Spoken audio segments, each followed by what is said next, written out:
This week on the Hooters Tour with Lee Moore and Kim Briel. Coming up this half hour, a shootout till the end.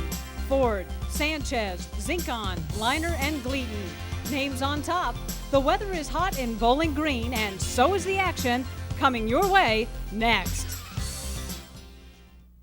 Bowling Green, Kentucky is located down the road, they say, a piece from Louisville, and is just about an hour north of the music capital, Nashville, Tennessee. The name Bowling Green comes from an area many years ago that had the sport of bowling out on the green. And honest, that's just how it happened. Today, this city of more than 50,000 is home to the Chevrolet Corvette factory. It's the #1 industry, employing several hundred in the area. And they take great pride in turning out America's top sports car. There's also the Corvette Museum. It features, what else? The long line of the fancy cars, all the way back to the 50s. Bowling Green, the home of Western Kentucky University, part of the state's great educational system, and home of the Hilltoppers of athletic fame. And just opening, the Bowling Green Warren County Convention Center. This state-of-the-art facility is located just next door to the city's Heartland Municipal Golf Course, and that's the site of this year's Bud Light Classic. It's the Hooters Pro Golf Tour, and this is our 5th stop in this southern Kentucky town with its outstanding charm and hospitality.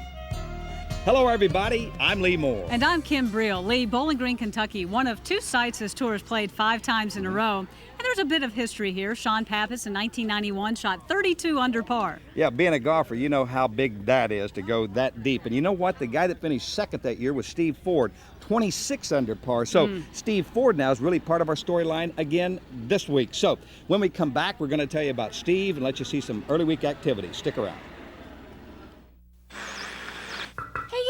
Why are you sitting at home watching Hooters sports on TV? Why aren't you at Hooters? If you were at Hooters right now, you could be enjoying Hooters' nearly world-famous chicken wings. And other great stuff served up by the Hooters girls. And watching Hooters sports at Hooters is a lot more fun than sitting there by yourself. Hooters makes you happy. See? Now get up off that couch and go to Hooters. Here, let me help you get started.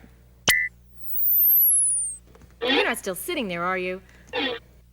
If you take fresh eggs, cream, and right off the farm fresh vegetables, add pure vegetable oil, red wine vinegar, natural honey, herbs and spices, and maybe generous amounts of aged blue cheese in just the right portions, blended under refrigeration to the peak of perfection, you'd know why we call our products naturally fresh. We blended nature's best, naturally.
When we think of Bowling Green, Kentucky, we think of 2 things, hospitality and socialization. And for our points leader, Mike Schwartz, he celebrated his birthday and he was awarded the Working Man's PhD.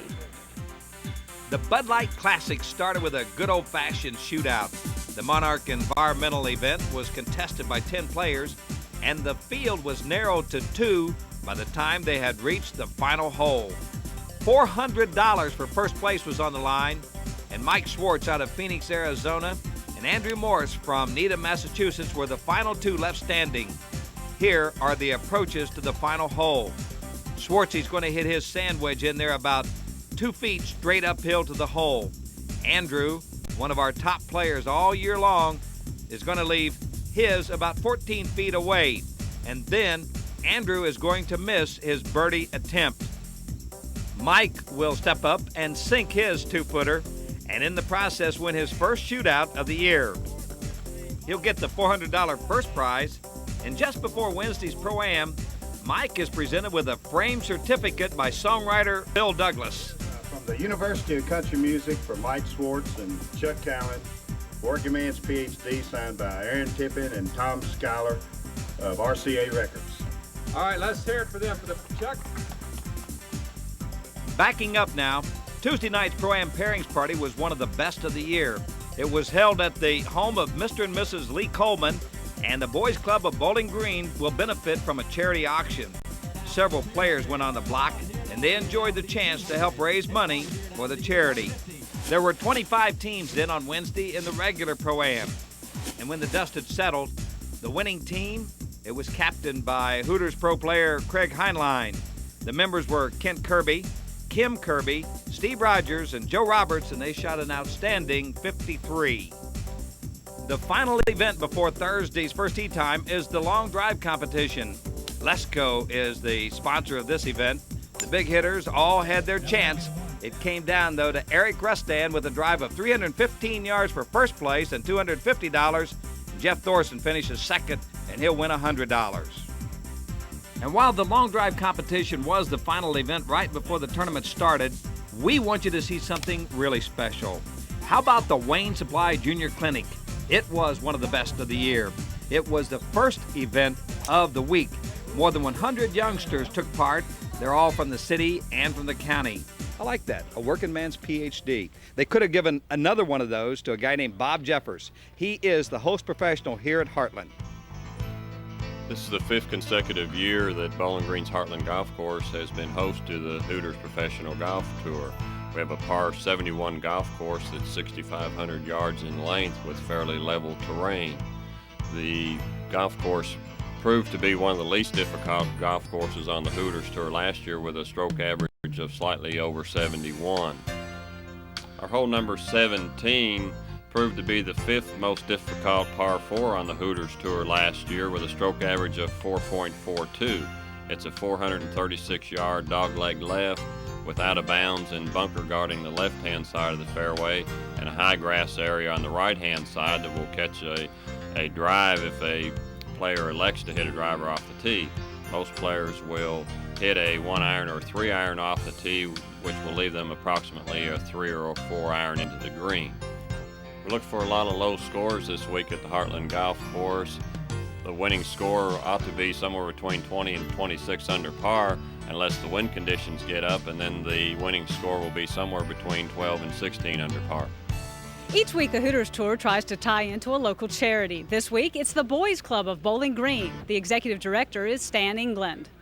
Like when you started this tournament 5 years ago, and you've brought it so far, and we're having a wang-bang of an auction over close by and some limousine rides tonight, and you know, Augusta National with the Masters. We're going to be close to them one of these days. We've got to shoot for the best things we can do with this, and getting the kids involved is going to be the icing on the cake, but it's just taking time. When we come back, we're going out on the golf course to see some of the interesting shots early. Also, Craig Perks is going to show us what you can do with a couple of flashlights, and you're going to hear more about this tournament. This week on the Hooters Tour is brought to you in part by Hooters Restaurants, delightfully tacky yet unrefined.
There are a lot of hard workers in Bowling Green when it comes to talking about this tournament.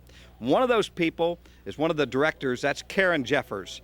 Karen tells us what goes into a successful tournament. Well, I think the key to the whole success of this has been the community, get the community involved. And the way to do that is through a charity, because you know you're benefiting somebody here in the community. And getting the community involved, the golfers and different business people, and that's been our secret. It's just to talk it up and say, hey, this is a new event coming to town, can you help us out? This golf course is short with some great greens. It made for some interesting shots. Let's check out the play on Thursday. Bowling Green's Heartland Municipal Golf Course is going to yield a lot of birdies before this week is over. Let's go out on the golf course now to check out some of the early action. At hole 13, Kenny Sims is going to make a good up and down. His chip shot is close, and the tap in is going to help the Tampa native to a 1 under par 70 on Thursday. Moving over to hole 3, a par 5, Todd Gleaton is going to make several birdies today, but here he's going to pick up an eagle 3. Before the day is over, Todd's going to put a 66 on the scoreboard, and the Fayetteville native is going to be a factor all week long. Another guy to be a factor all week long, Steve Ford of Melbourne, Florida. He's been one of the hottest players on this tour the last several weeks. At hole 3, his birdie will help Steve fashion a 68 today. Jack O'Keefe's parents made the trip up from Little Rock, and the tour's leading money winner is not going to let them down. He'll honor the folks with a birdie following a good eagle attempt at the 3rd hole. Jack's going to cruise with a 68 today, and he's going to wind up being a big factor before this tournament is over. Bill Brown of Dublin, Georgia is going to give us a look at the 18th hole. He'll birdie this effort, and for the day, Bill's at 3 under par. Same hole, Chris Dietzel. He'll get his birdie, and that's going to help Chris to a 69. He's from Winder, Georgia. And how about the Naturally Fresh Low Round of the Day award of $250? It's going to be shared here in Thursday's opening round. Course record tying 62s fired by Dennis Zinkon and Brian Contact. That's a great perk for us to have out here, that Naturally Fresh decided to do that for all 4 rounds of the tournament, not like a last day or something, to give everybody a chance to make a little more pocket money, have a little hotel expense money, and it's very gracious of them to do that for us. It's a putting contest is what it boils down to. Whoever makes the most is going to win. So a couple of guys really took it deep on Thursday. Some more will do the same on Friday. We'll head to hole number 14, the par 5. Bill Smith, a nice touch around the greens. He'll take his birdie on his way to a 69, 2 under par, but that won't be good enough to make it to the weekend. A couple of eagles found their way to the hole. Spike McRoy on hole number 11 will chip in for an eagle 3. Spike posts a 5 under par 66. And finally, Chris Stutch, who strikes it pure, reaching the par 5 11th hole in 2. Chris will drain his putt for an eagle on his way to a 67 and is 2 off the pace heading into Saturday's 3rd round. The Naturally Fresh low round of the day went to Steve Ford, who fired a 9 under par 62. I don't know, I just kind of like this golf course. I've played here quite a bit and just seem to make a lot of birdies and a lot of wedge holes. But on the other hand, it's kind of tough in spots and you have to hit some good shots. The game of golf, gimmicks could go hand in hand with that, and we caught up with one of our players, Craig Perks, that has an interesting tool to help his game. Yeah, he finally saw some light at the end of his golf club. It's 1, 2, 3. Ball position, good alignment, and swing plane. It's 1, 2, 3, according to Hooters professional Craig Perks. Okay, really all it is it's a piece of tube with 2 flashlights in the end. You can use the one that I actually had. This is another player on tour, Jason Larson's, but the one that I have has a golf shaft with 2 flashlights on each end. The light at the pole's end helps the golfer to determine his swing plane. Simple, but yet not simple. If you drew a straight line in the carpet, use the edge of a wall or anything along those lines, you'd have each flashlight on, and as you swung the club, you'd want to keep the flashlights on the line at all times. And although that sounds simple, and although it could get difficult, I guess, it really is simple. If your plane, swing plane that is fundamentally sound, then yes, this is easy for the average player. Tempo, though, becomes a factor. Tempo can have an indirect relationship to it, I guess. If you're quick and jerky, then your plane's not going to be good at all. If you're slow and smooth, then your plane's going to be a lot better. And it's not only have I started to hit it more solid, but a lot straighter. You see, so if the club face just stays on that line, not only are you going to come back to a good solid hit, but it's going to go dead straight. It's not going to be a big hook or a big slice. Those are caused by the club getting off plane, underneath it or over it, Hi, I'm Dawn from Hooters in Nashville. Lee and Kim will be right back with the final run highlights, and we'll meet our Jackaroo Player of the Week. This week on the Hooters Tour is brought to you in part by Bud Light. Won't fill you up and never let you down. And by Naturally Fresh Foods, preservative-free salad dressings, sauces, and dips. What is that? Gosh, it's a little chimp. Oh, he looks like a little person. They're really not. Look how smart he is. They're not very intelligent, honey. They're dopey. Look at him. We have a dummy on our hood.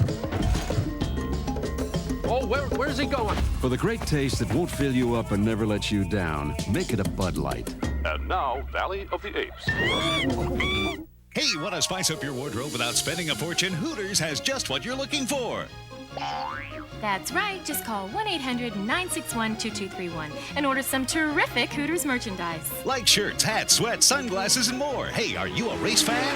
Call 1-800-961-2231 for great Hooters racing apparel. And to really make your life complete, there's the Hooters golf bag, umbrella, flying disc, even a subscription to Hooters magazine.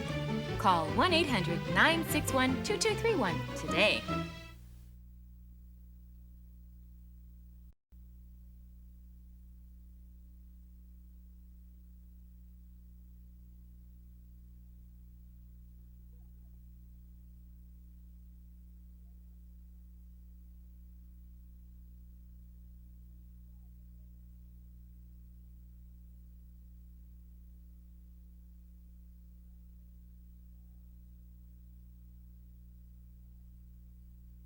Zinc on, Ford, or will a new name surface by the weekend? Only 8 players shooting over par on this day, so the name of the game is Birdies and Eagles. Hot stick out on day 3 was Steve Ford of Melbourne, Florida. After rounds of 68, 62, Steve posts a 65 to share the third round lead. A birdie on hole number 2 gets him to 13 under par. He followed with an eagle at the par 5 third hole, quickly moving to 15 under par. Another birdie at the 7th hole gets Ford to 17 under. And with this birdie at the 11th hole, Ford was at 18 under par. He'll flip-flop with bogeys and birdies over the next 7 holes, finishing with a share of the lead at -18. Dennis Zinkon is the other player at 18 under. Dennis followed rounds of 62, 68 with a 6 under par 65. One of his birdies coming here at the 14th hole. Chris Liner sits at 16 under par. Here he is making a birdie on the par 4 second hole.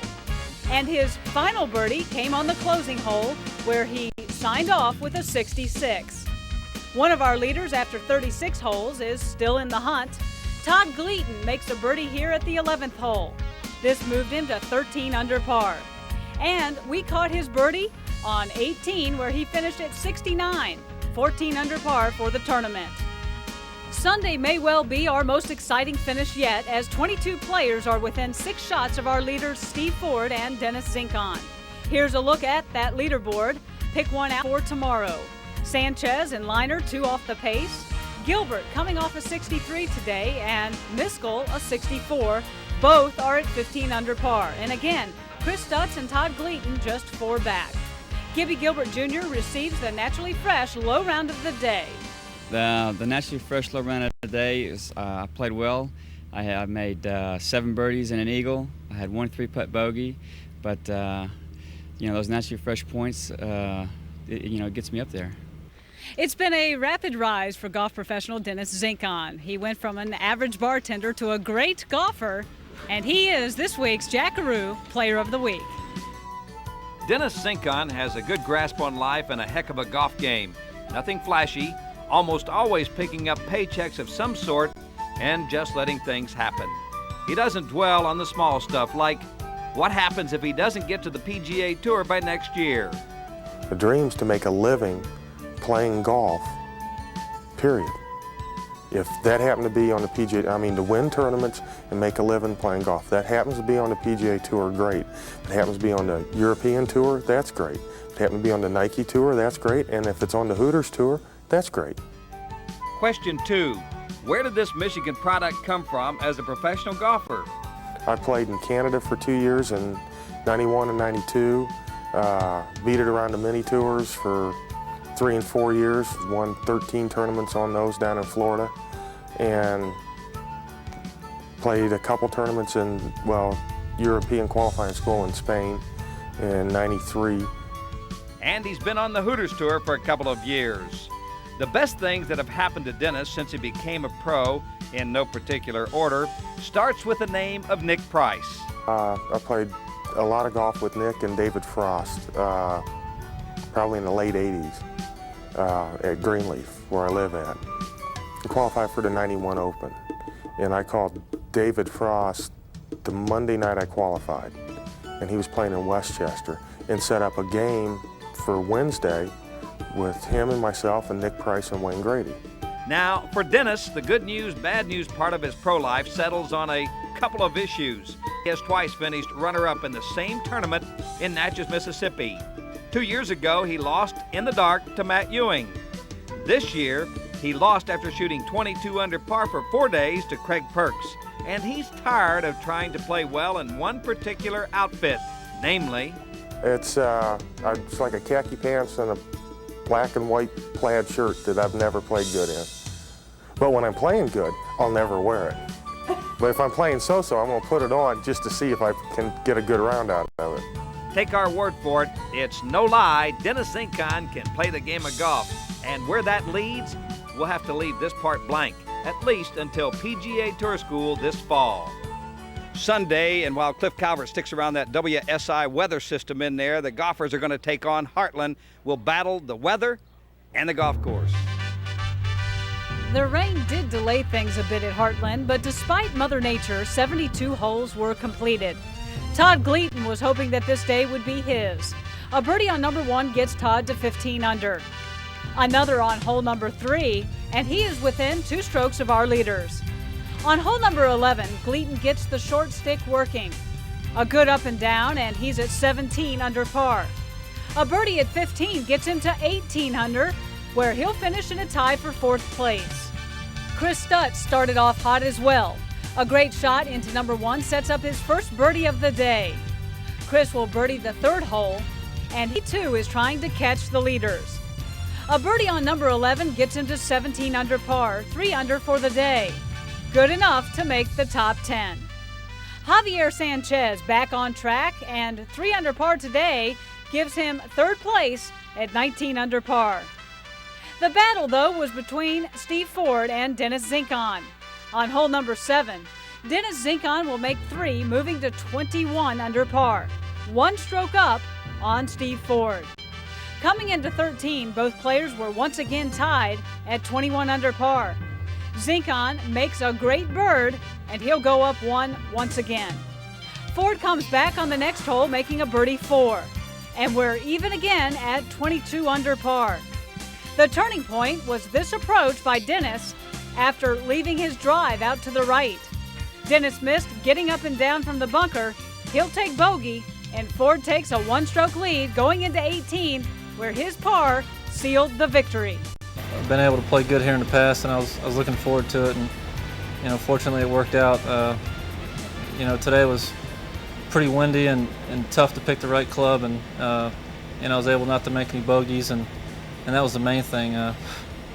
If I can play around the golf without making mistakes, that's what I'm shooting for. The final leaderboard, Steve Ford the winner at 22 under par. Dennis Zinkon second, with Javier Sanchez alone in third. Todd Gleaton, Craig Hainline, and Dave Schreier 4 back at 18 under par. Schreier receives the Naturally Fresh low round of the day with his 63.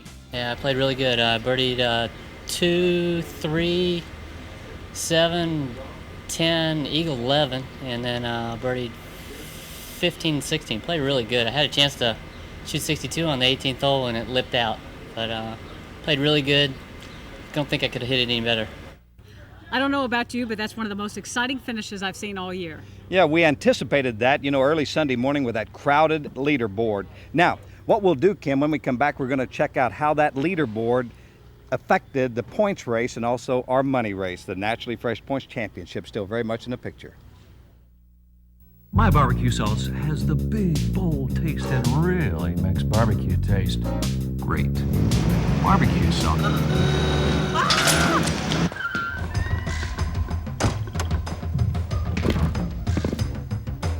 That's not barbecue sauce. This is barbecue sauce. Jackaroo barbecue sauce. Big taste from a big place.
This week on the Hooters Tour is brought to you in part by Jackaroo Barbecue Sauce, a big taste from a big place. Hi, I'm Eric Epperson. I'm from Dallas, Texas, and I'm a member of the 1995 Hooters Tour. Hi, I'm Steve Haas. I'm from San Diego, California, and I'm a member of the 1995 Hooters Tour. Hi, Jeff Cook from Chattanooga, Tennessee, and I'm a member of the 1995 Hooters Tour. Hello, I'm Dave Schreier from Peachtree City, Georgia, and I'm a member of the 1995 Hooters Tour. Hi, my name's Kent Jones. I'm from Carlsbad, New Mexico, and I'm a member of the 1995 Hooters Tour. And now we've completed our 5th straight stop here into the Heartland Municipal Golf Course, and what a great week it was once again as far as hospitality. Yeah, they invented that here in Bowling Green. All the people that have been associated with the tournament, we want to thank them very much. As we close out today, let's check out that Naturally Fresh Points Championship race for $250,000. We're right in the midst of that. And check out what happened in the money. It's been pretty much a O'Keefe and Schwartz kind of deal, but the other players are trying to shake it up just a bit. So Kim and I have enjoyed it all week long, and we thank you for joining us this week on the Hooters Tour. And if you would like to try one of the great products from Naturally Fresh Foods, call 1-800-GIFT-PACK.